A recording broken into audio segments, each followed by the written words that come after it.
Olá, hoje nós vamos ter mais uma aula sobre ciências morfofuncionais e vamos dar continuidade ao nosso conteúdo, onde nós veremos a parte do sistema digestivo. Nós veremos que o sistema, quando a gente fala em sistema, como a gente viu no sistema respiratório, nós estamos falando de vários órgãos que estão ali ligados entre si para realizar uma única atividade fisiológica, sendo essa atividade a digestão. O nosso sistema digestório ele pode ser dividido como trato gastrointestinal e ele tem também, participando do processo da digestão, as glândulas anexas. Quais seriam essas glândulas anexas ao sistema digestório? As glândulas salivares, fígado e pâncreas. Cada glândula dessa terá uma função específica para o processo da digestão. Elas participam indiretamente, liberando as suas substâncias para que a digestão possa acontecer. Então, o alimento não passa por essas glândulas, mas elas auxiliam a digestão, liberando as suas substâncias para que a degradação da partícula alimentar aconteça. Que faz parte do trato gastrointestinal, nós temos a boca, faringe, esôfago, intestino delgado, intestino grosso, reto e ânus. Cada estrutura dessa tem contato com a partícula alimentar em processos diferentes e cada estrutura, cada órgão que aqui representa o trato gastrointestinal tem uma função específica na digestão. Para que a digestão aconteça, nós precisamos das atividades de todos esses órgãos para realizar todo o processo da digestão. Momento em que o alimento ele entra no sistema digestório e aqui ele estará saindo em forma totalmente modificada. As glândulas anexas, nós temos então as glândulas salivares, fígado e pâncreas. Quais seriam as glândulas salivares que nós teríamos presente no sistema digestório, auxiliando na digestão? Nós temos a carótida, submandibulares e sublinguais. Essas glândulas elas estão relacionadas à produção de saliva, onde elas estarão produzindo saliva para umidificar a partícula alimentar que será triturada pelos nossos dentes. Então essa saliva ela vai fazer com que essas partículas alimentares elas possam se unir e formando ali um único bolo alimentar para que o mesmo possa ser deglutido. Já as glândulas, que é o fígado, ele tem a função de estar produzindo a bile. Só que essa bile que é produzida pelo nosso fígado, ela não será secretada no sistema digestório pelo fígado. O fígado produz esse líquido biliar e ele libera esse líquido para a vesícula biliar, onde a vesícula biliar estará armazenando essa bile. No momento em que estiver ocorrendo a digestão, a vesícula biliar libera a bile no intestino delgado para realizar o processo de degradação de moléculas de gordura. Então, a bile ela atua como se fosse um detergente, ela vai emulsificar aquelas moléculas de gordura, quebrando elas em partículas menores. E nós temos o pâncreas, que ele está relacionado à produção de enzimas digestórias. Quais seriam essas enzimas que são produzidas pelo nosso pâncreas que auxiliam no processo da digestão? Nós temos a amilase. A amilase ela está relacionada exatamente com a quebra de carboidratos. E aí nós temos a tripsina. A tripsina é um tipo de enzima que vai atuar na quebra de proteínas. E temos a lipase, que é uma enzima que vai estar atuando na quebra de gordura. Outra substância também que nós temos, que não é uma enzima, mas que também é produzido pelo pâncreas, é o bicarbonato. O bicarbonato ele vai estar atuando diretamente no nosso intestino, tentando equilibrar o pH intestinal. No momento em que o alimento triturado, que sofreu a digestão, chega no nosso intestino, ele vai chegar com uma certa quantidade de ácido clorídrico que estava lá no estômago. Então, esse bicarbonato ele vai ser liberado ali na região do intestino delgado, tentando fazer um equilíbrio desse pH intestinal, evitando assim com que o pH do intestino fique muito ácido, parecido com o do estômago. E nós temos alguns hormônios que estão relacionados com o processo da digestão, que nós classificamos também como hormônios gastrointestinais, onde um dos hormônios que nós temos é a gastrina. A gastrina é um hormônio que vai estar estimulando o nosso estômago a produzir o ácido clorídrico, onde esse ácido é extremamente fundamental para que ocorra o processo da digestão estomacal. Nós temos também a secretina. A secretina ela vai estar atuando sobre o nosso pâncreas, estimulando mesmo a liberar o bicarbonato no intestino delgado, onde esse bicarbonato será totalmente importante para manter o equilíbrio do pH intestinal. Nós temos também a colocistoquinina, que é um tipo de hormônio também que estará atuando sobre o pâncreas, estará atuando sobre o fígado também.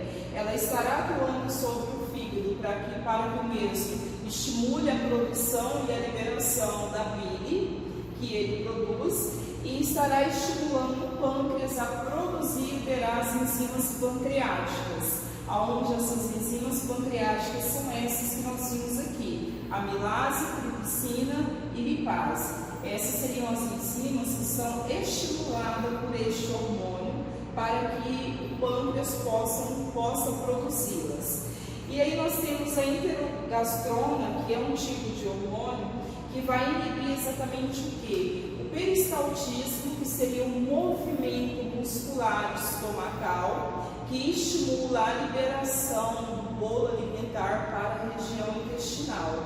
Ele vai estar inibindo esse peristaltismo estomacal para que o intestino delgado possa realizar a sua digestão. Então ele bloqueia o movimento estomacal para que não ocorra uma liberação antecipada desse alimento para a região intestinal. Gente, então nós temos as estruturas que fazem parte do nosso sistema digestório. Nós temos todas essas aqui que eu apresentei para vocês. Nós vimos que o nosso sistema digestório ele tem algumas glândulas que são anexas a ele, que participam de forma direta no processo da digestão. Visualizando as estruturas do trato gastrointestinal, nós vimos que nós temos a boca, que é uma estrutura que participa direto da digestão. Exatamente por quê? Porque é pela boca que nós recebemos o alimento e iniciamos o processo da digestão.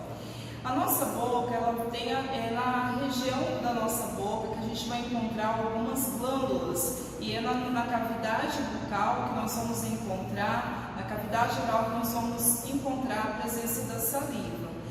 Nós temos 3 tipos de glândulas que são bem desenvolvidas e que liberam a saliva para que ocorra a participação direta na digestão.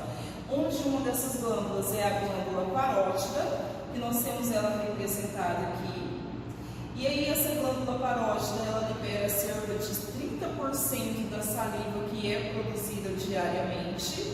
Nós temos a glândula aqui submandibular, que ela produz cerca de 60% da saliva que é liberada diariamente. E aí nós temos a glândula sublingual, que a gente consegue visualizar ela aqui, nessa região. Essa glândula sublingual, ela produz aproximadamente 5% da saliva que é liberada diariamente. Normalmente, uma pessoa saudável, ela produz cerca de 1 litro de saliva diária. E essa saliva ela é extremamente importante para umedecer o alimento e para unir as partículas alimentares após o momento que elas são trituradas pelo nosso dente. Outra estrutura que nós temos na nossa boca, que participa de forma direta do processo da digestão, é a nossa língua, onde a nossa língua ela tem potencial de gustativo, porque a nossa língua ela é formada por papilas linguais, e essas papilas elas têm uma conexão com o nosso sistema nervoso que permite a gente identificar os 4 sabores: o sabor amargo, doce, azedo e salgado. Então esses sabores a gente consegue identificar através da nossa língua, exatamente porque elas têm essas papilas linguais. E a nossa língua é extremamente importante para auxiliar no processo da mastigação. No momento em que nós estamos mastigando o alimento, ela está conseguindo com os seus movimentos fazer a união dessas partículas alimentares para formar então o bolo alimentar. E no momento em que nós vamos deglutir esse alimento, essa língua ela é fundamental, porque é ela que vai empurrar esse bolo alimentar para que o mesmo possa ser deglutido e chegar até a próxima estrutura do sistema digestório, que é a faringe. E outra importância que nós temos na nossa boca para a digestão são os nossos dentes, porque os dentes eles são extremamente fundamentais para estar quebrando essas partículas o alimento em partículas menores, para facilitar o processo da digestão no nosso estômago e facilitar o processo da absorção no nosso intestino.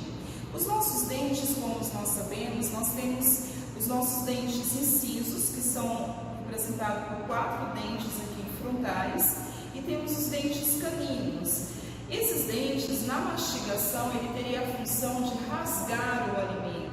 Então, esses dentes estariam simplesmente rasgando o alimento para que o mesmo possa ser triturado pelos 2 pré-molares e os 2 molares. A função dos dentes pré-molares e dos dentes molares é simplesmente triturar o alimento.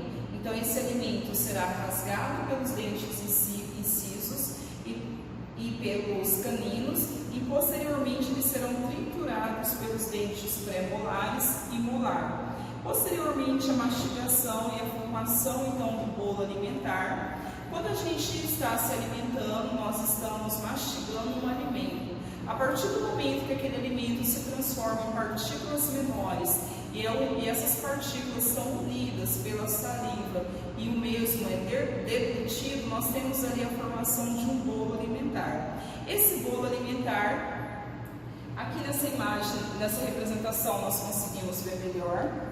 Esse bolo alimentar, então, ele vai sair aqui da nossa boca, ele vai chegar aqui e ter contato com a região da faringe, que é apenas um tubo cilíndrico que vai permitir a passagem desse bolo alimentar. Então, o tubo cilíndrico permite a passagem desse bolo alimentar, onde o mesmo terá o próximo contato com o esôfago. O esôfago também é uma estrutura cilíndrica que faz parte do nosso sistema digestório, e esse esôfago ele realiza alguns movimentos involuntários, contrações musculares involuntárias, que nós falamos que são movimentos peristálticos, e esses movimentos peristálticos vão possibilitar o movimento desse bolo alimentar para que ele possa chegar até a região do estômago, onde ele sofrerá o processo da digestão. Então aqui nós temos o esôfago que estará realizando um movimento peristáltico, conduzindo esse bolo alimentar até a região estomacal. Outra coisa importante que a gente deve observar no esôfago, na sua região superior, ele tem a presença de um esfíncter esofágico. Esse esfíncter, ele é exatamente para quê? Ele atua como se fosse uma válvula. No momento em que o bolo alimentar chega aqui no esôfago, esse esfíncter se fecha para que o bolo alimentar prossiga o seu caminho correto, chegue até o estômago, evitando assim que o mesmo volte para a faringe, antes de sofrer o processo da digestão. Então, esse esfíncter ele atua como se fosse uma válvula fechando o esôfago, exatamente para que a digestão ela possa prosseguir. Na parte final do esôfago também a gente vai ter o esfíncter, que é classificado como esfíncter cárdio. Esse esfíncter ele vai estar ligado ao estômago, aonde ele vai estar fechando também a passagem entre o estômago e o esôfago para possibilitar com que o estômago possa realizar o processo da digestão, evitar assim que o alimento ele possa ser regurgitado, e assim vai ocorrendo a digestão na região do nosso estômago.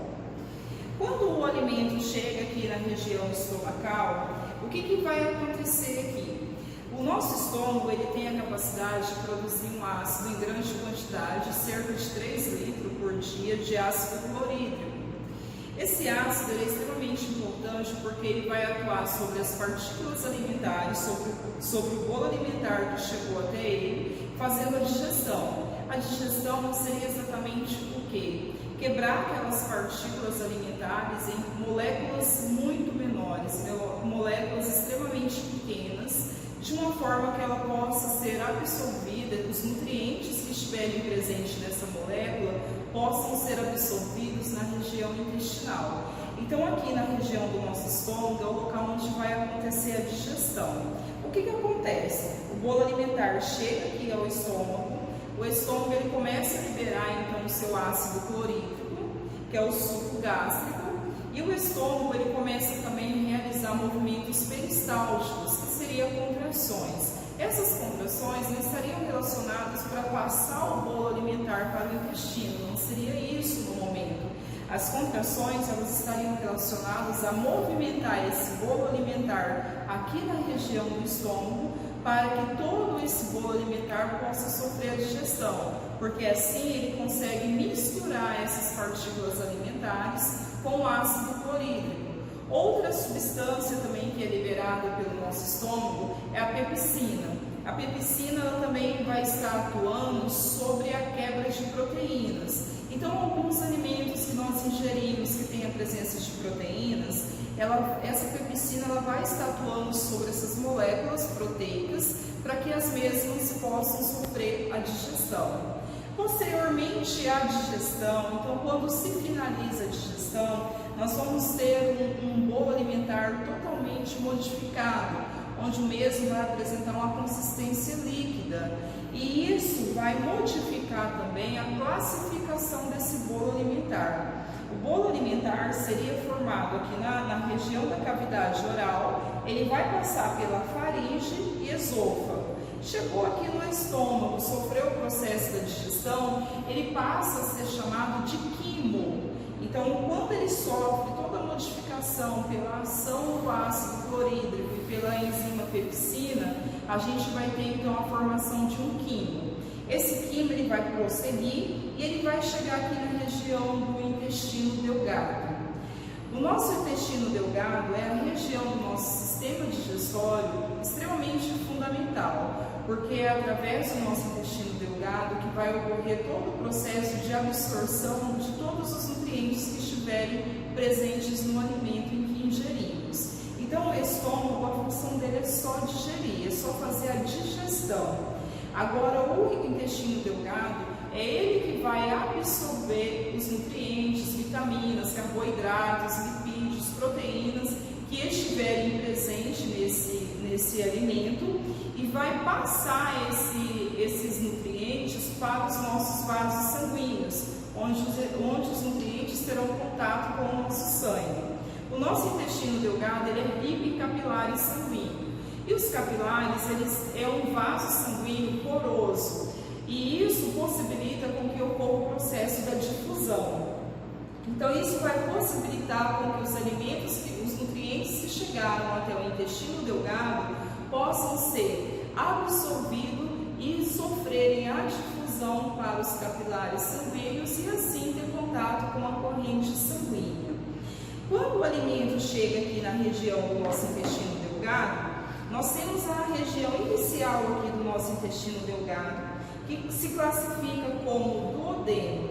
O nosso intestino delgado ele vai ser dividido em duodeno, em jejuno e íleo. O duodeno seria a menor porção do nosso intestino delgado.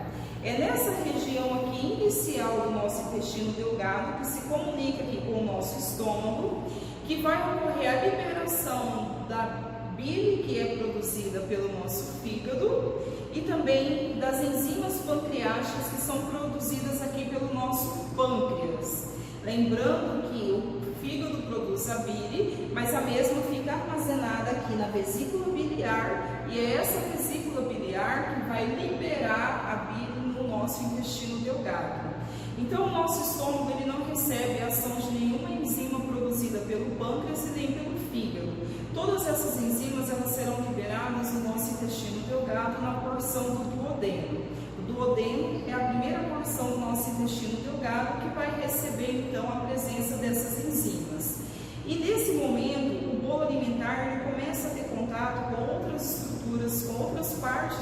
intestino delgado, que é o jejum. O jejum seria a maior porção do nosso intestino delgado, que tem aproximadamente um tamanho, um comprimento de 5 metros. E aí, ligado ao nosso jejum, a gente tem o íleo. O íleo tem aproximadamente cerca de 1,5 metro de comprimento. Então, o nosso intestino delgado todo, ele tem cerca de 6 metros, um pouquinho a mais de 6 metros de comprimento. Todo o nosso intestino delgado tem a função de absorver esses nutrientes. Só que como esses nutrientes sofreram a digestão aqui no nosso estômago, eles chegam no nosso intestino delgado, muitas vezes algumas partículas como carboidrato, proteínas, lipídios, que são grandes moléculas, precisam ainda sofrer uma outra degradação. É aí que entra a ação das enzimas que são liberadas pelo pâncreas e pela bile, que tem a capacidade também de quebrar as partículas de gorduras. Então, no intestino delgado vai ocorrer toda a ação enzimática das enzimas que são liberadas pelo pâncreas. Outra coisa também que a gente não deve esquecer é da ação do bicarbonato, que é produzido pelo pâncreas. Esse bicarbonato ele vai ser liberado também aqui no intestino delgado, exatamente porque no nosso estômago a gente tem uma alta concentração de ácido clorídrico. Então, esse órgão ele é extremamente ácido. E essa acidez, se ela ficar em sua totalidade no nosso intestino, ela inativa as ações enzimáticas do nosso pâncreas. Então, a amilase não vai conseguir fazer a quebra de carboidrato, a lipase não vai fazer a quebra de gordura e também a tripsina não vai fazer as quebras de proteína, não em suas totalidades. Então, para que essa atividade enzimática aconteça no nosso intestino, o que vai ocorrer? O pâncreas estará liberando o bicarbonato, onde ele vai atuar no equilíbrio do pH intestinal. Ele vai tentar neutralizar esse pH, trazendo o mais próximo do neutro possível para que essas enzimas possam realizar as suas atividades. Outra característica também que nós podemos observar no nosso intestino delgado é que o tecido epitelial que reveste esse intestino internamente, ele não se mantém liso por toda a estrutura do intestino. Ele vai se manter liso somente aqui na porção inicial do duodeno. Posteriormente a essa porção inicial, ele começa a ganhar umas microvilosidades. Essas microvilosidades, ela tem aspecto como se fossem vários cílios. A microvilosidade que existe no intestino delgado é exatamente para que aumente a área de absorção, para que aumente o máximo dessa área, para que todos os nutrientes que estavam contidos no alimento possam ser absorvidos pelo intestino. Lembrando que o nosso intestino, suas paredes são ricas em capilares sanguíneos, e todo esse nutriente que é absorvido pela parede do intestino delgado serão liberados nos capilares sanguíneos e terá contato com o sangue. A partir desse momento, todas as nossas células, então, estará recebendo esses nutrientes através do sangue. Nutrientes esses que são proteínas, vitaminas, sais minerais, carboidratos, lipídios, são nutrientes necessários para as atividades celulares do nosso organismo. Após sofrer toda essa absorção, a gente vai ter uma modificação então nesse quimo. Lembrando que o quimo foi formado aqui no estômago após a digestão. Esse quimo vai ser encaminhado para o intestino delgado e aqui no intestino delgado ele vai sofrer o processo de absorção. Mas para que ocorra a absorção, precisa se ocorrer exatamente o quê? A quebra dessas moléculas maiores para se tornar moléculas que possam ser absorvidas. Nessa modificação, então, que ocorre, o que sobrou aqui, tudo que o processo que está acontecendo aqui vai formar o quilo. Então, no intestino a gente teria o quilo. O que sobrou aqui que tem nesse quilo se caracteriza como restos, então não foi absorvido no intestino delgado, não será mais utilizado. Pode ocorrer absorção ainda? Pode, mas será no intestino grosso. Aqui no intestino delgado também ocorre a absorção da água. A água que nós ingerimos, ela também será absorvida no nosso intestino delgado. Posteriormente à absorção, esses restos serão encaminhados aqui para o nosso intestino grosso. O nosso intestino grosso, ele apresenta algumas divisões. Essa região que nós temos aqui, ó, que se comunica com o intestino delgado, é classificada como seco. E aí a gente vai ter uma projeção dessa região aqui, que é classificada como apêndice.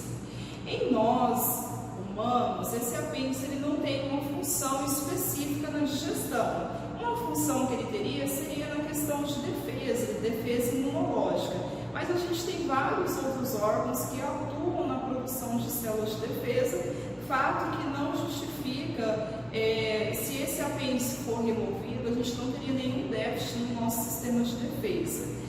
E aqui então a gente teria o seco, que é a região do intestino grosso que se comunica com o intestino delgado. Aqui a gente tem a região do cólon, então aqui a gente tem o colo ascendente, colo transverso, colo descendente, e aqui nessa voltinha nós temos o colo sigmoide e finaliza no reto. E no reto, o reto terá comunicação então com o ânus, que seria a abertura final do nosso sistema digestório. Beleza. O alimento chegou, então o resto de alimento chegou aqui no nosso intestino grosso. O que vai acontecer com o mesmo?